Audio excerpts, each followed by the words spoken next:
재미가 없을지도 모릅니다. 예화도 없고 또 세상 논리와 거리가 좀 있는 말씀이 많이 있습니다. 세상 논리와 거리가 있다는 말은 영적인 내용이다라는 것입니다. 영은 비물질이고 비형상입니다. 눈으로 볼 수도 없고 손으로 만질 수도 없고 피부로 느낄 수도 없는데 존재하는 것이 영적 존재입니다. 그러니까 쉬운 설교가 아니라는 겁니다. 그래도 정신을 차리고 집중하면 은혜가 되는 말씀입니다. 오늘 누가복음을 읽었습니다. 누가복음은 누가 썼을까요? 잘 모르십니까? 누가복음은 누가가 썼습니다. 성경에 마태복음은 마태가 썼고요. 마가복음은 마가가 썼고요. 요한복음은 요한이 썼습니다. 베드로 전후서는 베드로가 썼고요. 야고보서는 야고보 사도가 썼습니다. 대개 성경의 이름을 그대로 쓴 성경의 제목들이 많다라는 겁니다. 그런데 이 누가복음의 특징이 있습니다. 예수님의 인간적인 면을 많이 기록했다라는 것입니다. 인간이 되신 하나님이 예수님이십니다. 누가복음에서는 예수님은 우리와 똑같은 사람입니다.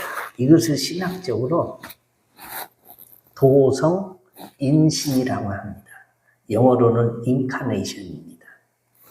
말씀이 육신이 되어 우리 가운데 거하시네. 성경이 그렇게 말씀을 했는데 말씀으로 계신 하나님이 사람의 몸을 입고 이 세상에 오신 분이 예수님이십니다. 그래서 말씀을 한문으로 도라고 합니다. 도성인신, 성은 이룰 성자고 인신은 사람의 몸이라는 뜻이죠. 그러니까 본래 영이시고 말씀으로 계신 하나님이 사람의 몸을 입고 이 세상에 오신 분이 예수님이시다. 그런 말이죠. 사람의 몸이시니 배가 고픕니다.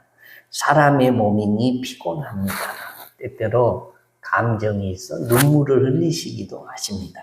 그래서 우리의 모든 고난을 체휼하신다라고 말씀합니다. 다 아시고 다 이해하시고 계신다 말씀입니다. 부자가 가난한 사람의 마음을 잘 모릅니다. 건강한 사람이 아픈 사람의 마음을 잘 이해를 못하는 겁니다. 왜 예수님이 우리와 같은 인간으로 이 세상에 오셨을까요? 인간만이 인간의 고통을 알 수 있기 때문입니다. 저와 여러분의 모든 문제는 예수님이 다 아십니다. 그분도 우리와 같은 인간이셨기 때문입니다. 오늘 성경 본문으로 들어가 보겠습니다. 귀신 이야기입니다. 여러분, 하나님이 살아계신 것을 믿으시면 아멘. 우리는 하나님이 영이라는 것을 믿습니다. 그리고 살아계신 것을 믿습니다. 이 영적 존재 중에 마귀나 귀신이나 사탄도 있습니다. 믿으시면 아멘. 천사도 있고 사람의 영혼도 있습니다. 그런데 귀신의 특징이 하나 있습니다. 그게 뭐냐? 성경에 귀신이라는 단어가 나올 때마다 그 앞에 붙는 단어가 있는데 더러운 이런 단어가 붙습니다. 오늘 24절에도 이렇게 돼 있습니다. 더러운 귀신이 사람에게서 나갔을 때에 물 없는 곳으로 다니며 시기를 구하되 얻지 못하고 이에 이르되 내가 나온 내 집으로 돌아가리라 하고. 짧은 분량입니다. 그런데 아주 깊은 진리가 담겨 있습니다. 이 말씀을 선포할 때에 성령께서 특별히 깨닫게 하시는 은혜가 있어지시기를 주의 이름으로 축원합니다. 오늘 본문에서 더러운 귀신이 사람 속에 들어갔습니다. 그러다가 그 이유를 설명을 하지 않지만 그 사람에게서 나갔습니다. 물 없는 곳으로 다니며 쉬기를 구하되 얻지 못하고 라고 말씀합니다. 귀신은 물이 없는 곳에서는 쉼을 얻지 못한다, 그런 뜻도 있을 것입니다. 귀신이 왜 물이 없는 곳에서는 쉼을 얻을 수 없는지 잘 모르겠지만 우리가 이 세상 돌아가는 것을 생각을 해보면 이렇습니다.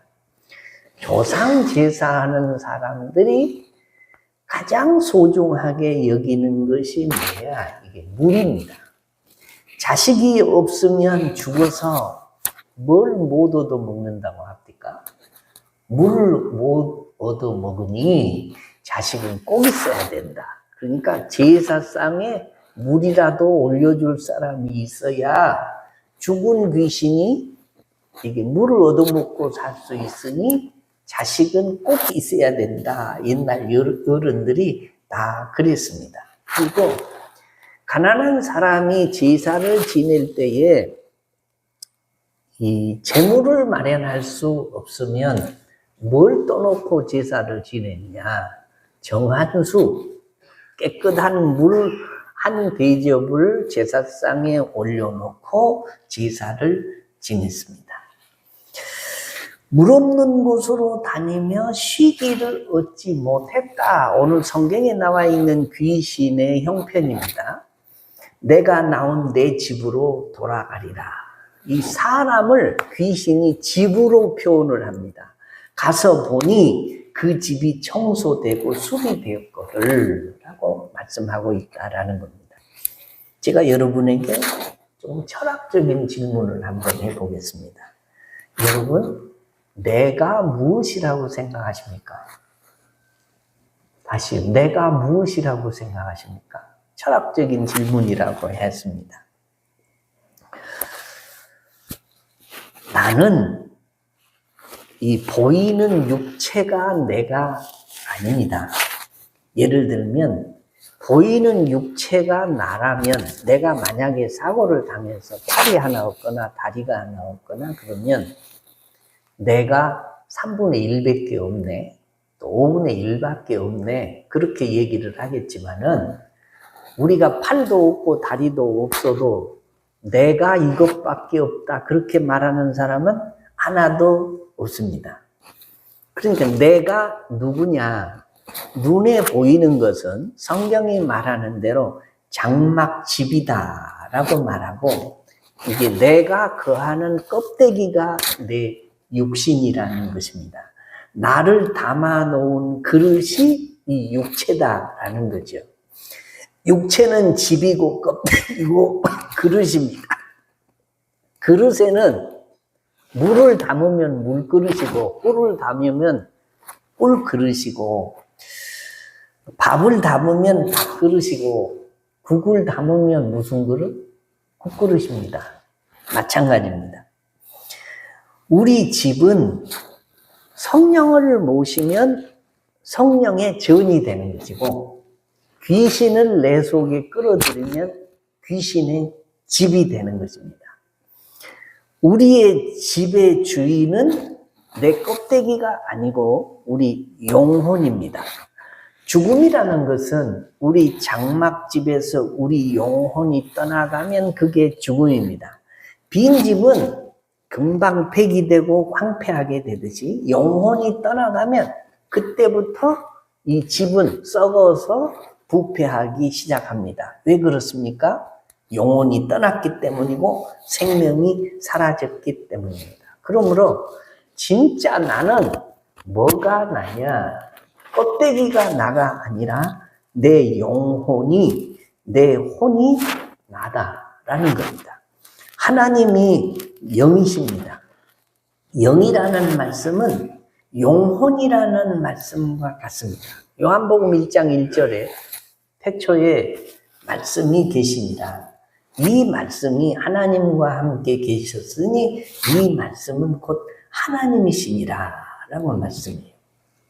영으로 하나님이 태초에 말씀으로 계셨다는 것입니다. 그런데 이 말씀이 육신을 입고 나타나신 분이 예수님이십니다.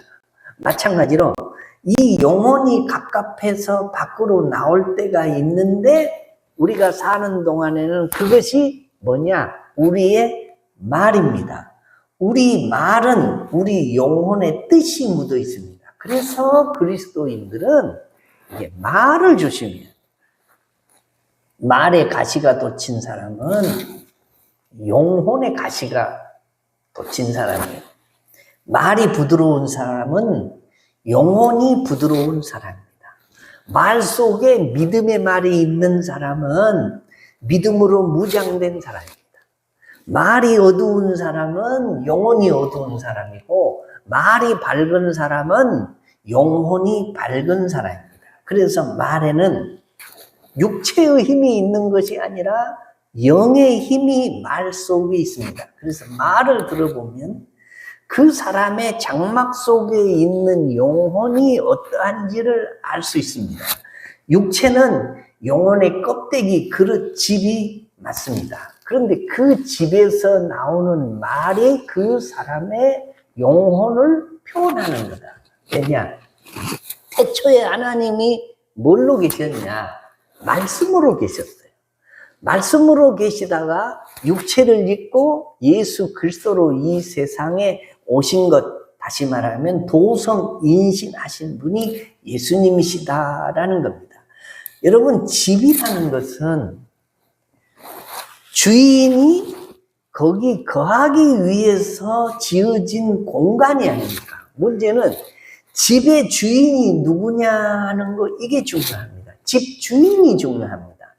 의인이 살면 의인 집이고, 도둑놈이 살면 도둑의 소굴이고, 덕이 있는 사람이 살면 좋은 집이고, 악인이 살면 악한 집입니다. 집이 중요한 게 아니고 그 집에 사는 사람이 누구냐가 더 중요하다는 거죠. 그런데 오늘 성경에서는 이게 집에 주인이 세 가지가 살 수 있다라고 말씀해요. 첫째는 귀신이 집에 주인 노릇하는 사람이 있다는 겁니다. 이 영은 육체가 없습니다. 영만 있을 뿐입니다. 영은 눈으로 볼 수도 없고 손으로 만질 수도 없고 피부로 느낄 수도 없지만 반드시 존재하는 게 영입니다. 영이 온전한 일을 할 때는 껍데기가 있어야 돼요. 영은 형체가 없기 때문에 형체가 있는 사람 속에 들어가야 영이 할 수 있는 일을 할 수 있다는 것입니다. 그래서 귀신도 자신이 거할 집을 찾습니다. 성령님도 자신이 거할 집을 찾습니다. 요한복음 1장 12절에 이런 말씀이 있어요. 영접하는 자, 곧 그 이름을 믿는 자들에게는 하나님의 자녀가 되는 권세를 주셨습니다. 우리가 예수님의 영을, 다시 말하면 성령님을 우리 속에 모셔드리면 그때부터 하나님의 자녀가 되는 거예요.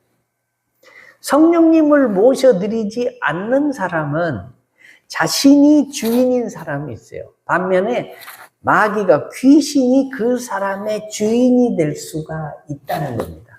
세상 사람들은 자신이 절대로 귀신과는 아무 상관이 없다고 말을 하는 것입니다. 그러나 영적으로 자세히 들여다보면 이 세상의 사람들은 딱 둘로 나눌 수 있어요. 성령님을 모시고 사는 사람과 귀신을 모시고 사는 사람.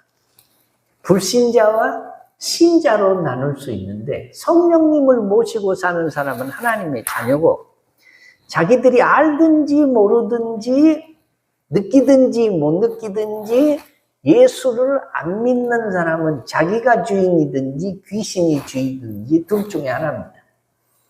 그래서 우리가 예수를 믿으면 성령님이 우리 속에 계시는 거, 우리가 성령의 전인 것을 너희가 알지 못하느냐, 바울 사도가 질문한 것과 마찬가지로 우리가 구원을 왜 얻냐, 구원을 어떻게 얻느냐. 성령님이 천국에 계시다가 우리 속에 들어오셨어요. 그래서 우리가 세상을 떠날 때 그 성령님이 천국에서 오셨기 때문에 우리를 천국으로, 우리의 영혼을 이끌고 가시니까 천국 가는 거예요. 우리가 천국 가는 길을 몰라요. 찾아갈 수가 없어요. 근데 우리 속에 계신 성령님이 이끌어 가시니까 천국 가는 겁니다. 사람들이 왜 지옥에 가냐? 자기가 자기 발로 걸어서 지옥을 찾아서 가는 사람은 아무도 없어요. 세상을 떠날 때 그 속에 있는 귀신의 집이 어디요? 지옥이요, 본래. 귀신이 들어가서 살 곳이 지옥입니다. 자기 집이 지옥인데 사람이 죽으면 그 속에 있는 귀신이 그 사람의 영혼을 지옥으로 끌고 가니까 지옥 가는 겁니다. 누가 스스로 걸어가는 사람이 어디 있어요? 그래서 세상 사람들도 저승사자가 끌어간다라고 말해요. 구원과 이 버림의 정의가 뭐냐? 그 속에 성령님이 계시면 구원이고 성령님이 계시면 성경이 이렇게 말해요. 성령으로서가 아니고서는 하나님을 아버지라 부를 수 없느니라. 우리가 하나님을 아버지라고 부를 수 있다는 것은 우리 속에 성령이 계신 줄로 믿으시면 아멘.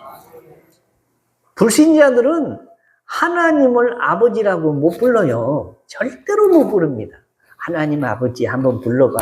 하나님이라는 단어를 쓸 수 있을지 몰라도 아버지 그렇게 못 불러요. 왜 못 부르는지 아세요? 그 속에 아들의 영인 성령이 거하지 않기 때문에 못 부른다라는 겁니다. 그런데 귀신을 그 속에 모시고 사는 사람, 들이고 사는 사람은 더러워져요. 왜요? 귀신이 더러운 영이기 때문에 그렇습니다. 귀신이 들리면요, 사람이 더러지고 악해집니다. 우환과 질고와 사건과 사고가 끊임없이 일어납니다. 악한 영향력 속에 살기 때문이죠.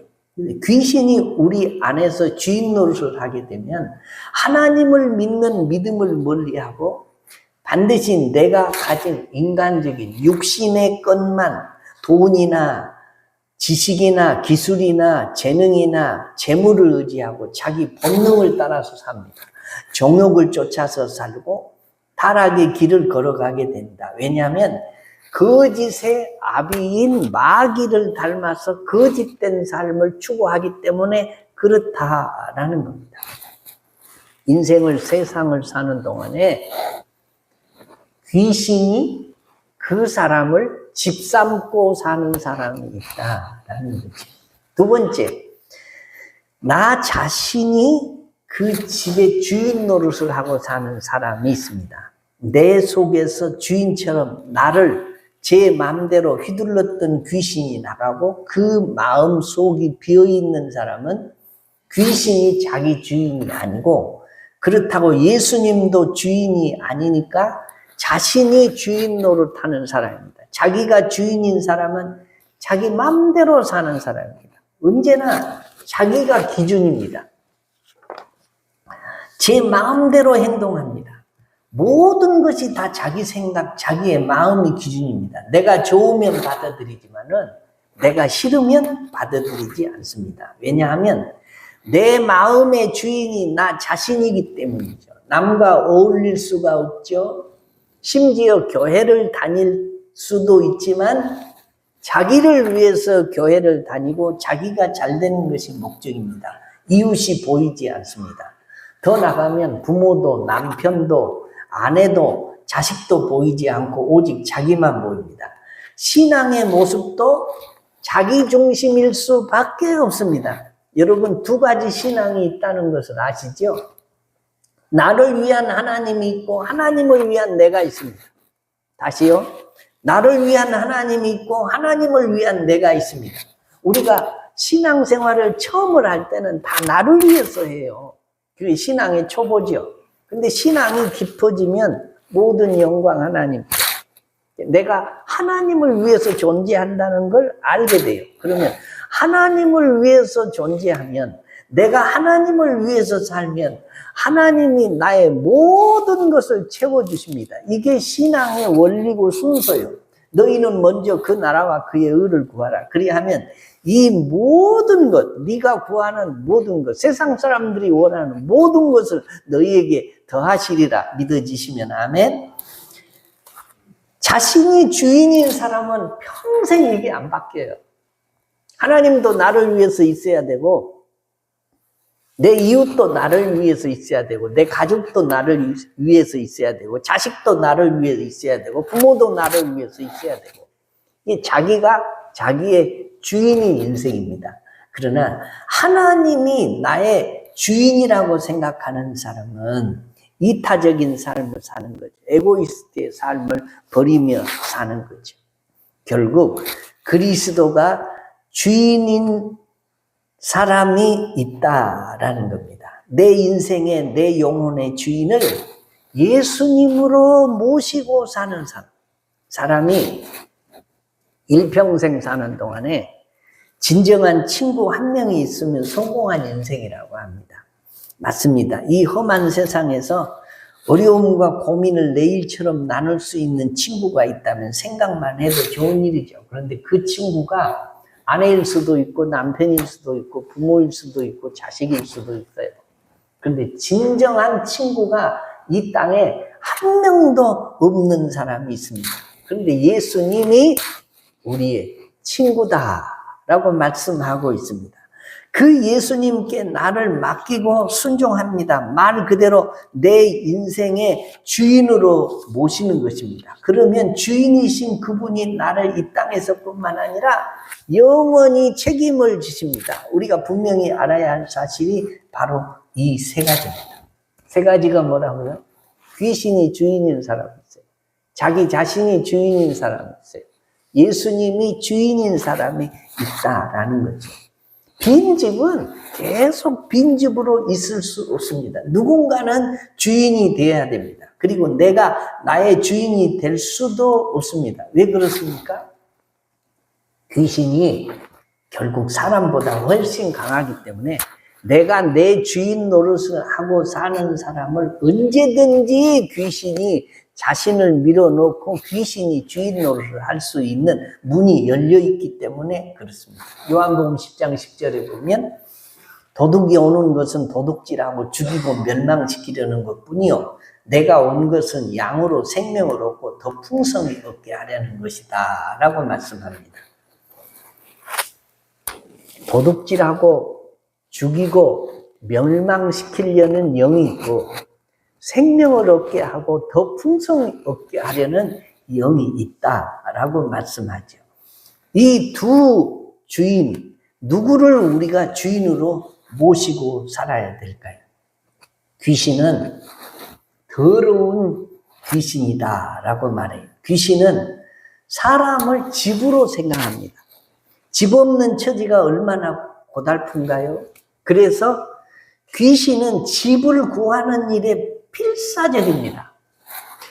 사람도 돌아갈 집이 있는 사람에게는 여행이 여행이지만 돌아갈 집이 없는 사람에게는 여행이 방황이듯이 귀신이 집이 없으면 구만리장천의 불기객이요 그냥 떠돌아다니는 거죠. 불쌍한 존재이기 때문에 귀신도 집을 찾습니다. 그런데 귀신의 집은 사람의 육체가 귀신의 집이에요. 두 번째로는 귀신에게는 회귀 본능이 있습니다. 타향살이 하는 사람이 자나 깨나 고향을 그리워하듯이 자녀가 부모를 그리워하듯이 쫓겨난 귀신은 옛날 집을 그리워하고 그 집으로 다시 돌아와 봅니다. 사람에게서 나간 귀신이 그 사람과 영원히 이별이 아니라는 것입니다. 성경은 귀신이 내가 나온 내 집으로 돌아가리라 결심하고 다시 돌아오는 것을 오늘 성경이 보여주고 있습니다. 그리고 귀신은 기억력이 좋은 편입니다. 가서 보니 그 집이 청소되고 수리되었거늘 26절에 이에 가서 저보다 더 악한 귀신 7을 데리고 들어가서 거하니 귀신이 자기 혼자 집을 차지하고 있는 것이 좋겠습니까? 다른 떼거리들과 같이 집을 차지하고 있는 것이 좋겠습니까? 혼자 차지하는 것이 훨씬 편하죠. 그런데 이 귀신이 지혜로워서 혼자 있다가 쫓겨나갔어요. 힘이 없으니까. 그러니까 자기보다 더 악하고 힘센 놈들을 7이나 데리고 들어왔다. 뭐 하려고? 진지를 구축하려고. 이제는 다시는 안 쫓겨 나가려고 준비를 단단히 하고 왔다라는 겁니다. 문제의 해결은 결국 예수 그리스도가 주인만 되시면 7이든 뭐 1000이든 2000이든 아무 상관이 없습니다. 그러므로 우리가 귀신의 속성을 이해를 해야 된다라는 거죠. 우리가 귀신들이 이 땅에서 사람을 얼마나 힘들게 하냐. 제가 비밀 하나를 말씀을 드릴까요? 귀신 들린 사람들이 있습니다. 그런데 귀신이 들렸다가 귀신 들린 사람을 죽이기로 작정을 해요, 귀신은. 귀신은 도적질하고 죽이는 게 목적이잖아요. 그럼 그 사람이 죽어요. 자살을 한다거나 뭐 사고를 당해서 죽어. 그러면 그 사람이 죽으면 귀신이 그 죽은 사람 속에 그냥 있겠습니까? 나가겠습니까? 귀신은 죽은 사람 속에는 거할 이유가 없어요.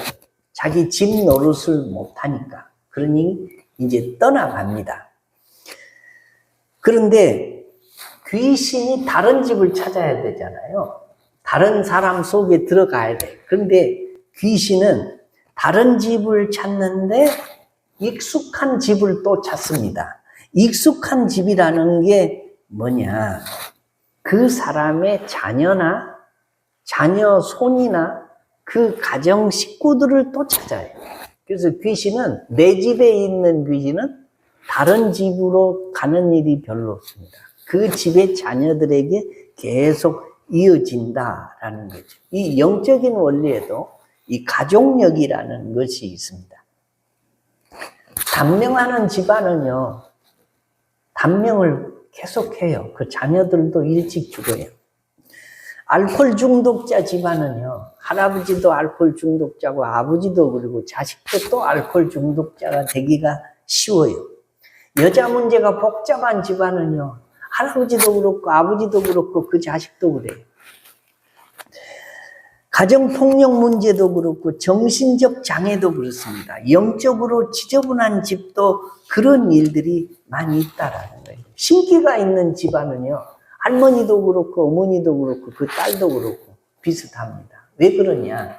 귀신은 그 집에서 그 사람이 죽으면 익숙한 집을 찾는데 익숙한 집이 바로 그 집안의 자녀들이기 때문에 그렇다라는 거죠. 요즘에 과학적으로 증명이 된 게 뭐냐면 질병도 마찬가지예요.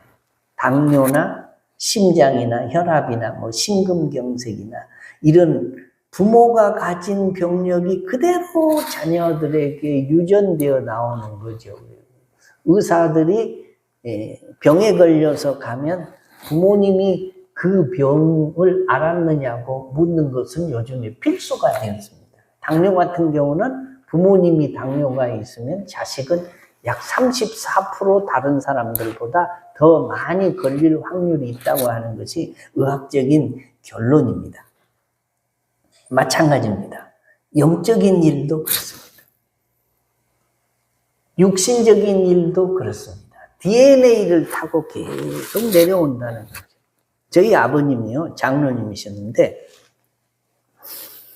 연세가 높으시니까 이게 한겨울에는 양말을 4개 내지 5개를 신으세요. 그래서 제가 집에 종종 가면 아버님이 왜 그렇게 양말을 많이 신으세요? 발이 싫어야. 그래서 어쩔 수 없이 양말을 4컬레 내지 5컬레를 겨울에 신는 거예요. 그리고 겨울에는 항상 털신을 신어요. 교회 갈 때도 이게 구두를 신을 수가 없어요. 왜냐하면 발이 시리니까. 그래서 그러신가 보다. 근데 뭐 시리기는 했지만 다른 육체에 영향을 안 미치니까 그렇게 살으셨는데 제가요 나이가 60이 넘으니까 저도 발이 시린 게 겨울에 똑같이 싫어요. 그래서 저도 겨울에는 발을 따뜻하게 하려고 애를 쓰는데 지금은 또 그게 없어졌어요. 사라졌어요. 하나님의 은혜지요. 발이 요즘은 겨울 되어도 안 시려요. 의학적으로 육체도 가족력이 있습니다. 영적인 가족력도 있습니다. 그래서 우리가 예수 믿는 사람들이니까 그런 것을 내가 결심하고 끊으면 별 문제가 없습니다. 그런데 우리가 그렇게 끊을 만한 믿음이 없다면 잘 살펴야 할 필요가 있어요. 자녀들을 결혼시킬 때요, 집안을 보라는 말들을 어른들이 해요. 그게 뭐냐? 그 집안에 이상한 가족력이 없는지 좀 살펴보라는 거예요. 이 정신병이 있는 집안은요, 2대나 3대에 가면 또 똑같이 그게 나옵니다. 참 이상한 일이죠. 너무 단명한 집안은요, 또 그게 유전돼요. 그리고 이상한 풍습이 있거나 이상한 가계의 흐름이 있는 집은 그게 끊기가 매우 어려워요. 그러나 끊을 수 있는 길이 딱 한 길이 있어요. 오늘 성경 말씀에 우리가 이 말씀을 근거로 제목을 뭐라고 정했냐? 사람의 뭐죠? 결심이에요. 결심이 뭐냐? 마음을 묶는다, 그런 뜻입니다. 결단할 결자예요. 마음을 독하게 묶으라는 겁니다. 예수님을 나의 주인으로 모시기로 마음을 결단을 하라는 겁니다. 결심을 하라는 겁니다. 이 말은 기왕 예수를 믿을 바에는 잘 믿어라, 그런 겁니다. 악한 귀신이 우리 집안에, 우리 주변에 얼씬도 하지 못하도록 귀신을 끊어버리는 결심, 예수님만을 주인으로 모시는 결심을 하라는 거예요. 주님이 진정한 주님이 되게 하고, 하나님이 내 속에서 하나님이 되게 하고, 하나님의 영광을 위해서 살겠다고 결심을 하고, 끊을 걸 끊으라, 그런 말이에요. 자녀들로부터 그 조상적부터 내려오는 대물림을 내가 결심함으로 끊으라는 거죠. 그것은 내게 달렸어요. 내가 믿음으로 예수님을 주인으로 모시고 믿음으로 살고 주인을 예수님으로 바꾸고 살면 수십 대로 내려가는 것이 끊어지는 줄로 믿어지시면 아멘. 그래서 축복의 주인공이 되라라는 겁니다. 그런데 내가 그렇게 예수를 믿어도 흐지부지 믿고 잘 못 믿으면 그게 대물림 되는 일이 없다라는 거예요. 귀신을 많이 쫓아보기도 하고요. 귀신 들린 사람하고 대화도 해보지만 귀신 들린 사람을 예수 이름으로 축사를 하면 쫓겨가요. 그런데요, 그 사람이 신앙생활을 흐지부지 하잖아요. 예수를 믿어. 그러면 어느 순간에 시험 들고 공부하고 스트레스를 많이 받고 또 돌아, 이 귀신. 예수를 믿어도 들어온다니까요. 때문에 성경이 뭐라고 하냐. 마귀가 우는 사자와 같이 두루 삼킬 자를 찾으려고 헤매고 다니니 너희는 근신하여 깨어 정신을 차리고 마귀를 대적하라 라고 말씀해요. 예수 믿는 사람들은요, 이 마귀를 이길 수 있는 권세가 있는 줄로 믿으시면 아멘. 내가 힘이 있어서가 아니라 내 속에 계신 성령이 이 귀신의 영보다 훨씬 능력이 크고 위대하십니다. 그래서 내 속에 계신 성령님의 능력 때문에 우리가 이길 수 있습니다. 능히 이길 수 있습니다. 그러나 우리는 연약해서 우리가 믿음으로 잘 못 살고 시험을 당하고 스트레스를 받고 막 세상 것에 억눌려 세상 중심으로 살면 우리가 결심을 못하면 끊기가 매우 어렵다, 그런 말씀입니다. 사랑하는 성도 여러분, 말씀을 맺으려고 합니다. 귀신을 이길 수 있는 길도 자신에게 달렸습니다. 결심하는 거죠. 마음을 묶는 거죠.